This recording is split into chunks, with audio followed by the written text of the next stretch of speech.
بسم اللہ الرحمن الرحیم۔ قرآن میں اکثر مقامات پہ لفظ فساد آیا ہے۔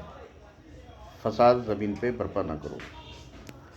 پہلے مثال کے ذریعے سے بات کو سمجھا دی جائے کہ فساد ہوتا کیا ہے، تو آئیے جانتے ہیں کہ فساد ہے کیا ہے۔ فساد کی پریبھاشا، فساد کی تعریف، فساد کی ڈیفینیشن یوں سمجھ لیجیے،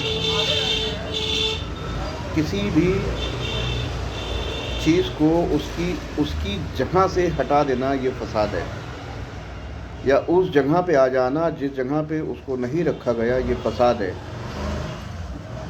مثلاً ایک ون وے ہے، ادھر ایک طرف سے اجازت ہے کہ اس طرف سے گاڑیاں صرف جائیں گی، وہاں پہ کوئی گاڑی اپنی لے آئے، نو انٹری جسے بولتے ہیں، تو یہ گویا اس نے فساد برپا کیا۔ آپ سمجھے؟ دوسری مثال سمجھ لیے، سورج، چاند، ستارے۔ سورج اپنی جگہ سے اگر کھسکے تو قیامت برپا ہو جائے، ہنگامہ برپا ہو جائے۔ دھرتی اپنی جگہ سے کھنچ کے برپا ہو جائے، کوہرام۔ یہ کیا ہے؟ فساد۔ اب آپ سمجھ پا رہے ہیں؟ سورج ون میں بھی اپنی جگہ سے کھسک کے، دھرتی جو زمین کے اندر پلیٹس ہے، جس کو کہا جاتا ہے کہ پلیٹس کھسکی اور زلزلہ آ گیا۔ اب آپ سمجھ رہے ہیں؟ جیسے ٹریفک آج کل ہے، ٹریفک بہت جام ہو رہا ہے، سامنے سے ایک آدمی آ رہا ہے، آپ جا رہے ہیں اپنے وہیکل سے، اور سامنے کوئی آ کے آپ کے منہ پہ اس نے گاڑی پہ آپ کی لگا دی اپنی گاڑی، تو جانے کا آپ کا راستہ تھا، اس نے منہ پہ لگا دی، تو اس نے فساد برپا کر دیا۔ یہ تھی چند مثالیں جو میں نے مثالوں کے ذریعے سے اپنی بات کو سمجھایا۔ قرآن میں آ کے دیکھتے ہیں، حضرت ہارون علیہ السلام، حضرت موسیٰ علیہ السلام جب فرعون کے دربار میں پہنچے ہیں، فرعون اہل نہیں تھا، لیکن ایک جگہ پہ منصب پہ بیٹھ گیا اور لوگوں پہ حکومت کرنے لگا، تو جناب موسیٰ علیہ السلام اور جناب ہارون علیہ السلام اس کے بعد گئے۔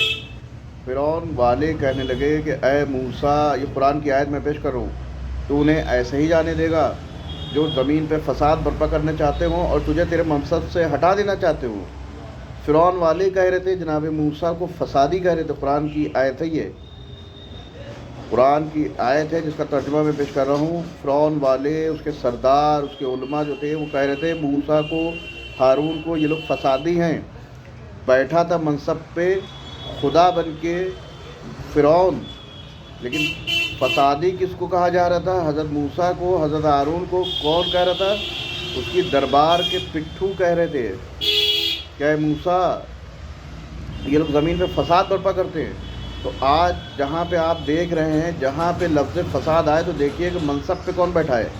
آج کے دور میں اگر دیکھا جائے اور پچھلے دور میں جایا جائے گا، تو آپ دیکھیں گے اہل بیت کے حق کو غصب کرنے کے لیے جہاں پہ جو لوگ بیٹھ گئے وہ فسادی تھے، اور کہہ کے آ رہے تھے کہ یہ فساد برپا کر رہے ہیں۔ اور یہی دور آج کے دور کا ہے کہ جو اہل بیت کے مقابلے میں بیٹھے ہوئے ہیں، اہل بیت کے حق غصب کر کے ان کی گدیوں میں بیٹھ گئے ہیں اور لوگوں پہ حکومت کر رہے ہیں، وہ دوسروں کو جب اہل بیت کا ذکر کرتا ہے، اہل بیت کے حق کی بات کرتا ہے، اس کو فسادی کہا جاتا ہے۔ اب انشاءاللہ میں قرآن کی آیت، بالکل قرآن جب لے کے بیٹھوں گا تو وہی آیت جو میں نے کوٹ کی ہے عربی سے آپ کو سمجھاؤں گا کہ دیکھیے قرآن میں فسادی کس کو کہا جا رہا ہے۔ تو مفہوم، خلاصہ، کنکلیوژن میری بات کا یہ ہے، جو اہل نہ ہو، جس کو اللہ نے کوئی منصب نہ دیا ہو، اس کی جگہ پہ بیٹھ جانا وہ فسادی ہے۔ اور جب کوئی فسادی کو ہٹانے کے لیے اللہ کی حجت یا کوئی اللہ کا نبی یا اللہ کا پیغمبر یا اللہ کا بھیجا ہوا امام اس فسادی کو وہاں سے ہٹانے کے لیے کھڑا ہوتا ہے، اسٹینڈ لیتا ہے، تو موسیٰ کی طرح اس کو فسادی کہا جاتا ہے اور اس کو باغی کہا جاتا ہے۔ تو آج ہمارے یہاں قوم میں جو خلفشار مچا ہوا ہے، تبرہ نہ پڑی، فساد برپا ہو جائے گا، باری فسادی اور ملنگی فسادی فساد برپا کر رہے، تو قول سے آزما لیجئے۔ ان کے قول دیکھ لیجیے کہ فرعون اس کے ساتھی کیا کہہ رہے تھے؟ موسیٰ کو، جو خود نمائندہ بنا بیٹھا ہوا تھا، فرعون اس کے سردار، موسیٰ کو، کیونکہ موسیٰ گئے تھے کہ تو غلط بیٹھا ہے، تجھے تیری تخت سے اکھاڑ کے پھینک دیں گے، اللہ نے بھیجا تو۔ جو اللہ کے نمائندے جب کھڑے ہوتے ہیں ان کو قوم والے فسادی کہتے ہیں۔ انشاءاللہ قرآن کی آیت سے اور دلیلوں سے بات کروں گا.